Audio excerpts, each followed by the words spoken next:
El Gobierno presenta la estrategia de vacunación COVID-19. El Gobierno fija 3 etapas para la vacunación.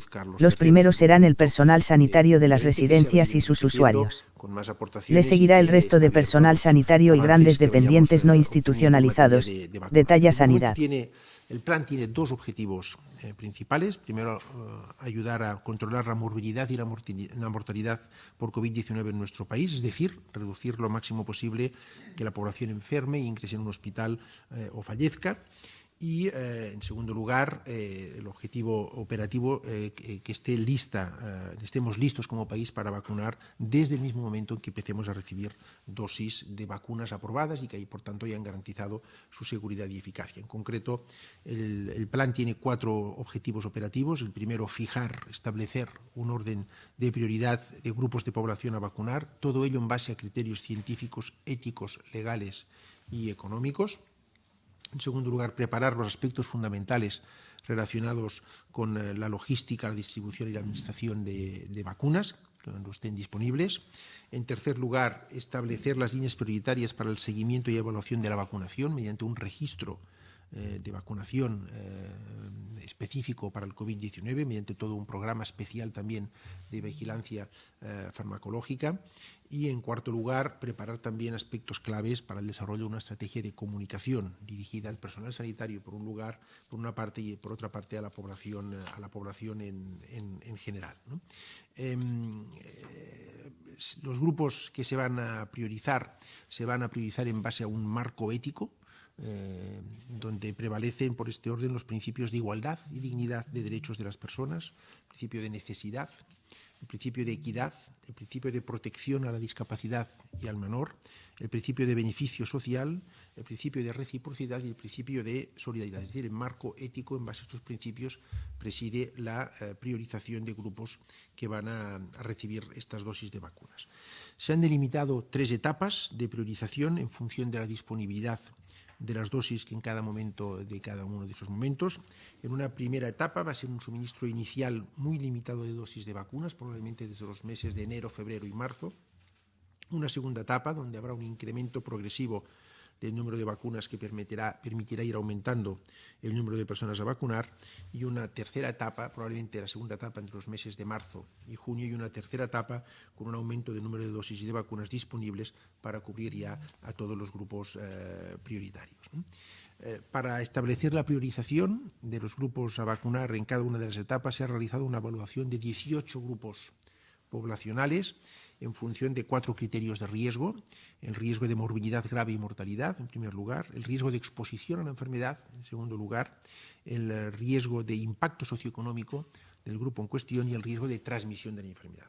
En base a estos 4 criterios, más la aceptabilidad y la factibilidad de la vacunación, se han analizado 18 y priorizado 18 grupos de población. Les anuncio que los residentes y el personal sanitario y sociosanitario en residencias de personas mayores y con discapacidad serán los primeros grupos que se vacunarán frente al COVID-19. Les seguirá el resto de personal sanitario y grandes dependientes no institucionalizados. Estos grupos serán vacunados en la primera etapa con las primeras vacunas. Nuestro objetivo es ir cubriendo los tramos de población por orden, primero siempre los más vulnerables. Pensamos que podremos empezar con este primer grupo, los primeros grupos, en el mes de enero, cuando esperamos poder recibir las primeras dosis de vacunas que hemos adquirido en el marco de la Estrategia Europea de Vacunación. Insisto, todas las vacunas que finalmente se emplearán para inmunizar frente al COVID-19 dispondrán de los mismos niveles de seguridad que cualquiera de las que se emplean habitualmente en nuestro país. Países, instituciones, investigadores y compañías de todo el mundo están haciendo un esfuerzo sin precedentes para desarrollar una vacuna segura y eficaz en el menor plazo de tiempo posible. Ustedes saben, el calendario de vacunación de nuestro país consta de 14 vacunas. La del COVID-19 será la número 15, la vacuna anti-COVID, y será igual de segura que las que ya se administran conforme al calendario vacunal, con unos índices de vacunación en nuestro país muy por encima de la media europea y que rozan el 95% en los casos de vacunación infantil. La vacuna COVID-19 será una vacuna gratuita que se administrará a través del Sistema Nacional de Salud, igual que el resto de vacunas del calendario de vacunación actual. En definitiva, se trata de una estrategia única para todo el país, que se rige por un marco ético que incluye el principio de equidad con una base técnica muy sólida, que será coordinada y participada teniendo en cuenta el marco común europeo y que nace con la firme convicción de que se pueden lograr mejores resultados de aceptabilidad si la vacuna es voluntaria. Por tanto, no vamos a partir de la voluntariedad en la vacunación. Europa está alcanzando acuerdos para disponer de un portfolio de 7 vacunas. Hoy mismo hemos conocido que se ha cerrado el acuerdo con la compañía Moderna, que se suma a los otros acuerdos ya cerrados con las compañías Oxford, AstraZeneca, BioNTech, Pfizer, Johnson & Johnson, Sanofi, GSK y también muy avanzado el acuerdo con CureVac, pendiente solamente de firma. Por tanto, 6 ya acuerdos cerrados, pendiente de cerrarse de la compañía Novavax. 3 de estas vacunas, de estas 7 vacunas, están ya en proceso de revisión por parte de la Agencia Europea de Medicamentos y Productos Sanitarios, en concreto la vacuna de Oxford AstraZeneca, la vacuna de BioNTech Pfizer y la vacuna de Moderna. Y los otros van a entrar progresivamente en la fase de revisión por parte de la Comisión Europea. Calculamos, según los contratos que se han ido firmando, que en España recibamos unos 140 millones de dosis para inmunizar a unos 80 millones de ciudadanos. Obviamente esto es más que la población que tenemos en nuestro país y, por tanto, tal como establece también la estrategia europea de vacunación y también ha sido un empeño de nuestro país, haremos un esfuerzo de solidaridad y, por tanto, trabajamos también para que el resto de países fuera de la Unión Europea puedan gozar de estas vacunas. Insisto, el principio de solidaridad y cooperación forma también parte de esta estrategia de vacunación que estamos siguiendo. En materia de logística, nuestro país tiene una tradición de vacunación con un sistema robusto. Cada año vacunamos en la campaña de vacunación de la gripe a unos 10 millones de ciudadanos a través de 13.000 puntos de vacunación. Este mismo año esto ha incrementado notablemente y hemos vacunado en un periodo de unas 8 semanas a unos 14 millones de ciudadanos a través de estos 13.000 puntos de vacunación. Por tanto, el Sistema Nacional de Salud está preparado para ir administrando las dosis de vacuna de COVID-19, pero evidentemente también se ha estado trabajando en todos los aspectos logísticos. Algunas de estas vacunas tienen unos requerimientos especiales en cuanto a conservación a niveles de temperatura muy bajos, pero insisto, también la logística habitual de distribución de productos farmacéuticos y el trabajo con las propias compañías suministradoras de las vacunas hacen que podamos garantizar que estos temas están ya resueltos o en vías de resolución. Va a ser muy importante la estrategia de seguimiento y evaluación de las personas que hayan recibido la vacuna y esto también forma parte del plan del que ha informado hoy el Consejo de Ministros. Se va a poner en marcha un plan especial de farmacovigilancia para hacer un seguimiento de todas aquellas personas que han sido vacunadas, controlar la segunda dosis de vacuna que se les tiene que administrar. Participaremos de un estudio europeo con otros 7 países para monitorizar la efectividad y la eficacia de la vacuna y se harán los estudios posteriores necesarios para garantizar un adecuado seguimiento y evaluación de la vacunación que se produzca en nuestro país. Finalmente, el plan incluye un apartado muy importante referente a la comunicación, que se va a regir por los principios de veracidad, de transparencia, de participación, de equidad y una evaluación constante de los mecanismos y tendrá una parte específica dirigida a los profesionales sanitarios, que son los que van a administrar la vacuna y por tanto van a tener toda la información relativa a las distintas vacunas que vamos a ir administrando y también una campaña de información a la población en general. Siempre hemos dicho que la ciudadanía española, que ha tenido un comportamiento ejemplar en todo lo que se refiere a la lucha contra el COVID-19, tiene derecho, solo faltaría, a conocer todos los detalles y toda la información veraz, con transparencia y al momento y vamos a poner todos los mecanismos para que así sea, ¿no? En las 3 etapas que les he dicho de vacunación, en la primera de ellas, como nos he indicado, vamos a centrarnos en 4 grupos concretos que les he detallado antes: las residencias de mayores, el personal sanitario que les atiende, el personal sanitario, el resto del personal sanitario, las personas con discapacidad que requieren intensas medidas de apoyo y que no están institucionalizadas. Es un grupo diana de unos 2,5 millones de personas que va a ser los primeros que van a ser objeto de atención a partir de enero, que es cuando esperamos recibir las primeras dosis y para lo cual estaremos dispuestos mediante este plan de vacunación, que insisto, es un plan que se inscribe en el marco de la estrategia de vacunación europea, que ha sido elaborado en base a las recomendaciones de la Comisión Europea, en base a las recomendaciones del Centro Europeo de Prevención de Enfermedades y en base también a las orientaciones que ha dado la Organización Mundial de la Salud, que va a ser un plan único para todo nuestro país, hecho en colaboración con las comunidades autónomas y que tiene muy presentes los principios de solidaridad para con los socios de nuestro país, ¿no? Estamos ante uno de los retos más importantes como país, que es reducir al máximo el impacto de la pandemia con una vacuna que proporcionará inmunidad y que va a salvar vidas. España es un país, como he dicho, solidario, generoso, comprometido y estoy convencido de que volveremos a demostrarlo con unas altas tasas de vacunación. Además de esto, hoy en el Consejo de Ministros hemos autorizado la adquisición de 20.873.941 dosis de la vacuna de BioNTech Pfizer en el marco de la Estrategia Europea de Vacunación. Nos corresponden estas dosis a nuestro país. Les recuerdo que es una vacuna a doble dosis y, por tanto, permitirá inmunizar, conforme la vayamos recibiendo sus dosis, a 10.400.000 ciudadanos. Y esto es todo. Quedamos a su disposición. Pues tengo una primera pregunta para la ministra portavoz sobre esto último que estaba comentando sobre los desahucios, porque da usted un plazo de 2 meses hasta enero, pero Unidas Podemos exigía ayer un compromiso firme previo para retirar la enmienda. Quería saber si ese compromiso, aunque no esté formulado totalmente el acuerdo dentro del Gobierno, si este compromiso ya existe, si los dos socios de la coalición ya son conscientes de que va a haberlo. Y luego tenía un par de preguntas para el ministro de Sanidad. Una es relativa a la vacunación. Ha hablado usted de 18 grupos de población, de los que nos ha dado 4. Quería saber si podría contarnos cuáles son los otros 14 grupos y en qué orden van a ir vacunándose.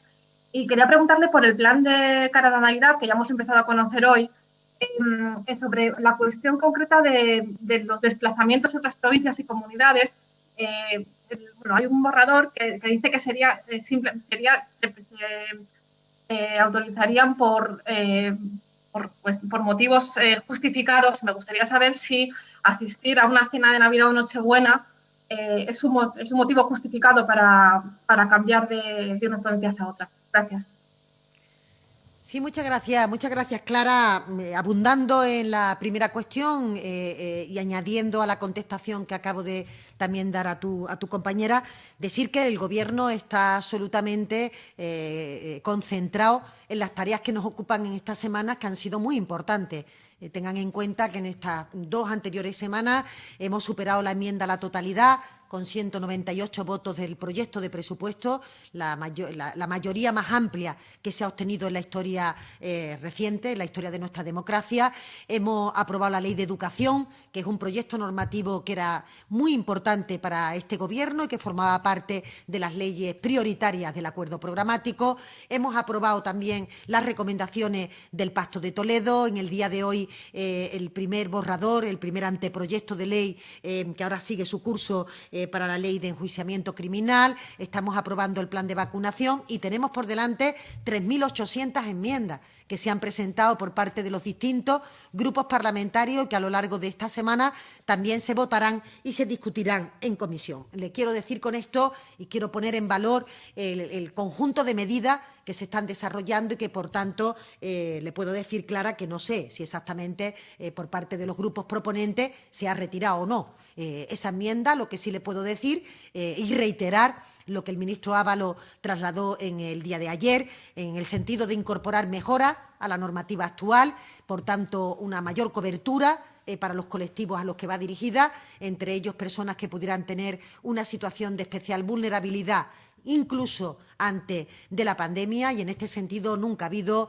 ningún tipo de discrepancia al interior del Gobierno y, por tanto, insisto, que pondremos en marcha esta medida en la línea en que vaya ya acercándose el periodo de expiración, el periodo final de duración de las actuales medidas que están permitiendo, yo creo, un fuerte escudo social para que ninguna persona se quede atrás y para que, en la medida de las posibilidades, tanto empresas como ciudadanos en particular, podamos seguir trabajando y podamos seguir desarrollando nuestro proyecto vital a pesar de las limitaciones que nos impone esta propia pandemia.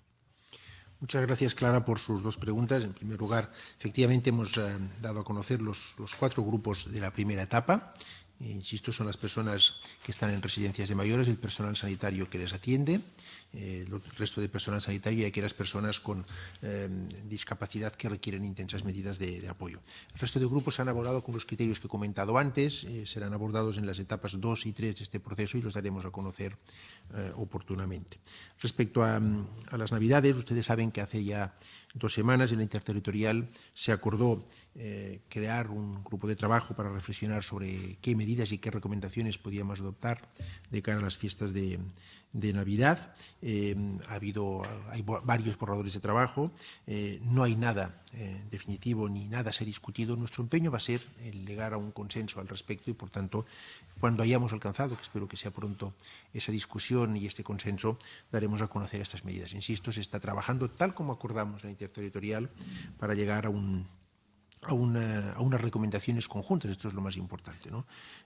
La pandemia está evolucionando de una forma correcta en nuestro país, pero todavía estamos en unos niveles muy altos de incidencia acumulada y, por tanto, nos preocupa que de cara a estas fiestas de Navidad y a este mes de diciembre, digamos, el conjunto de la población española no bajemos la guardia entre la pandemia.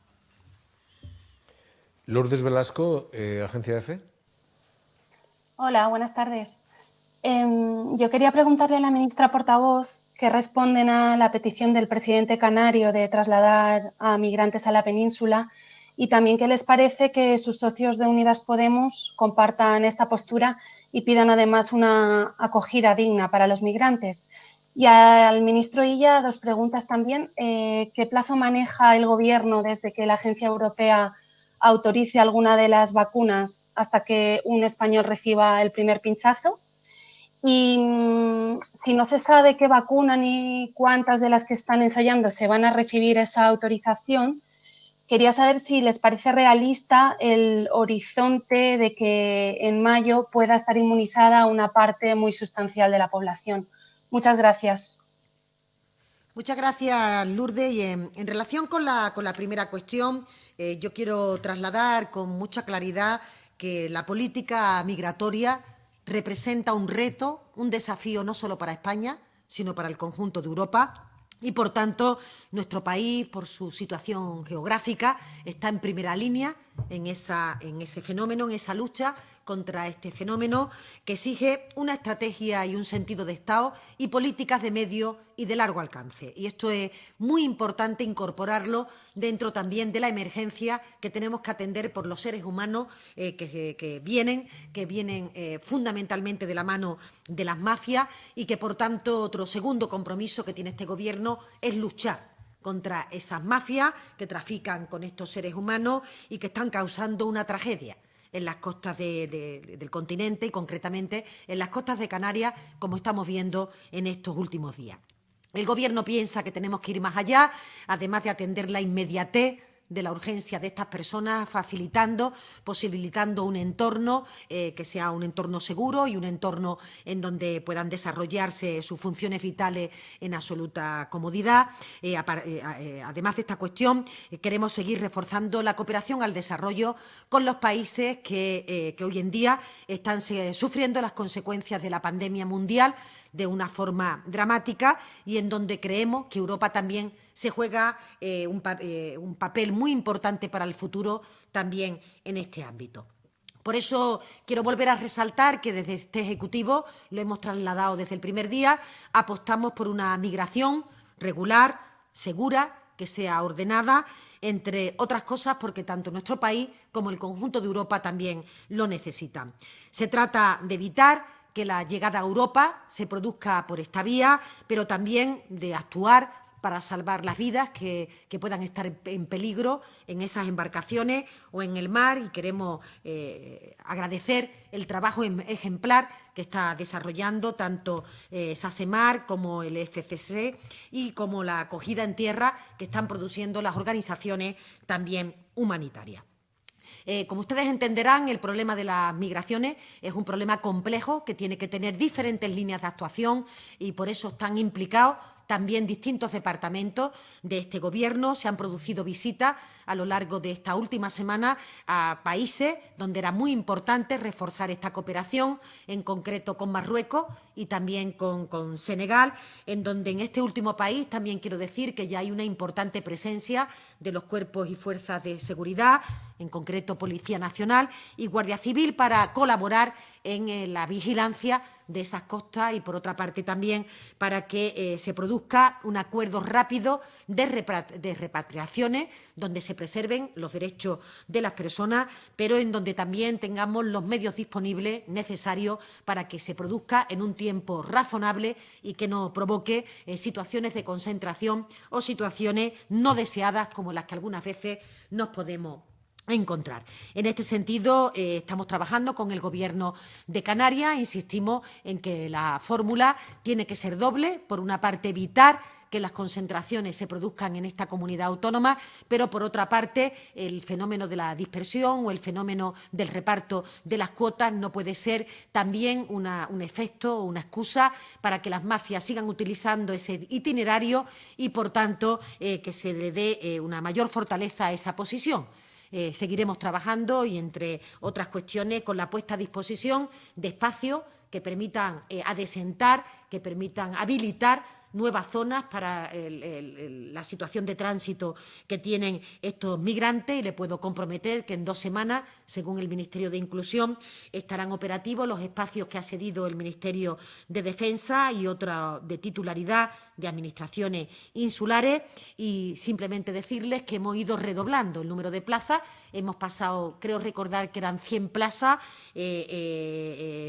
hace escasamente un año, a 7.000 plazas que hoy por hoy están disponibles, pero que siguen siendo plazas insuficientes ante la avalancha que, como ustedes saben, en estos últimos días hemos tenido en nuestras costas. Por tanto, el compromiso sigue siendo ese, la atención humanitaria a las personas que llegan, pero, por otra parte, la lucha contra las mafias, la cooperación al desarrollo y, por tanto, establecer vías que permitan en el medio y en el largo plazo resolver una situación en la que nuestro país se encuentra en primera línea, puesto que es fronterizo con algunos de los países que están produciendo esta situación y que están viviendo de forma dramática, como les digo, una pandemia que está afectando a todos los continentes y, concretamente, más mella está haciendo en la gente más pobre y en la gente más vulnerable. Muchas gracias, Lourdes, por sus 2 preguntas.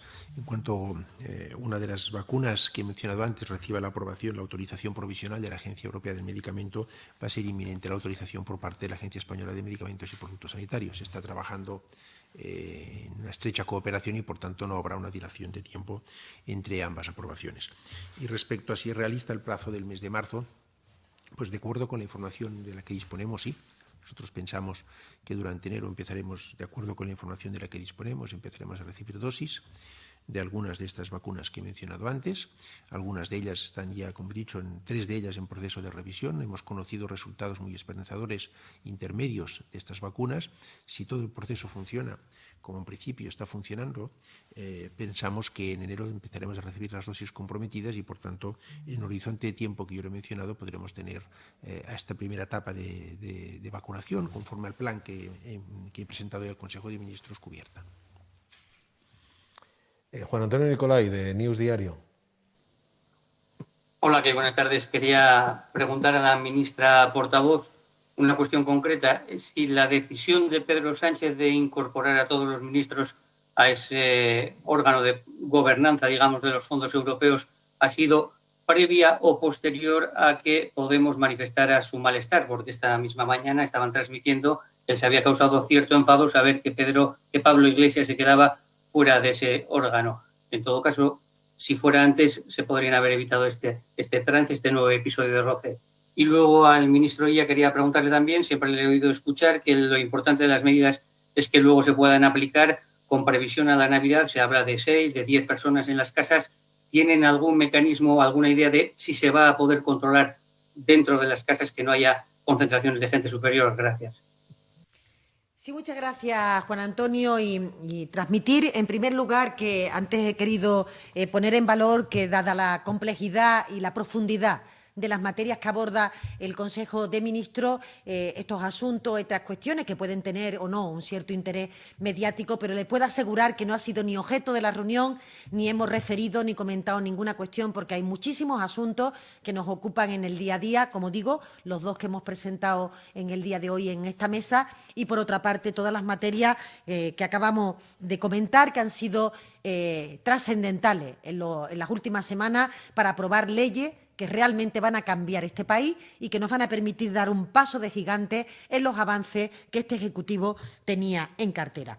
Sí le puedo decir que concretamente a mí me consta que el presidente del Gobierno había opinado respecto a esta cuestión en reuniones previas. No sé si conocía o no conocía el borrador, porque es que le quiero transmitir que hay muchos borradores que circulan sobre muchas estrategias dentro de los equipos del Consejo de Ministros y que muchas veces estamos manejando 10 o 11 versiones, ¿verdad, compañeros?, de los borradores que ponemos encima de la mesa y que reciben todo tipo de aportaciones. Por tanto, no sé exactamente qué número de borrador es el que se ha conocido por algún medio de comunicación, pero esto es lo que tienen las cuestiones de la inmediatez de los medios, que muchas veces estamos respondiendo a preguntas sobre proyectos de trabajo que todavía no están culminados por parte del Ejecutivo, que tienen que recibir todavía aportaciones, pero bueno, vivimos en la sociedad de la información y tenemos que convivir con estas cuestiones, aunque resaltarle y volverle a insistir que particularmente yo sí conocía cuál era la intención,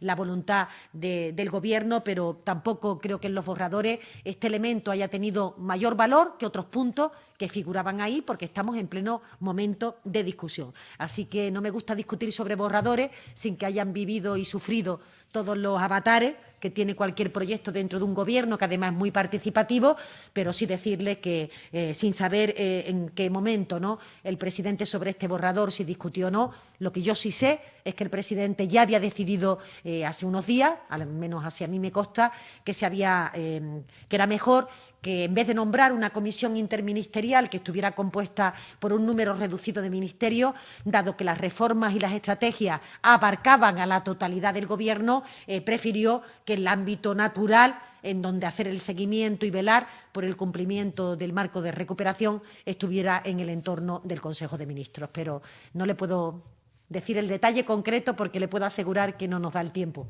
para justamente conocer, ¿no?, esos detalles. Muchas gracias, Juan Antonio. Mire, la principal herramienta que tenemos para que las cosas vayan bien es la responsabilidad de todos los ciudadanos, de todos nosotros, ¿no?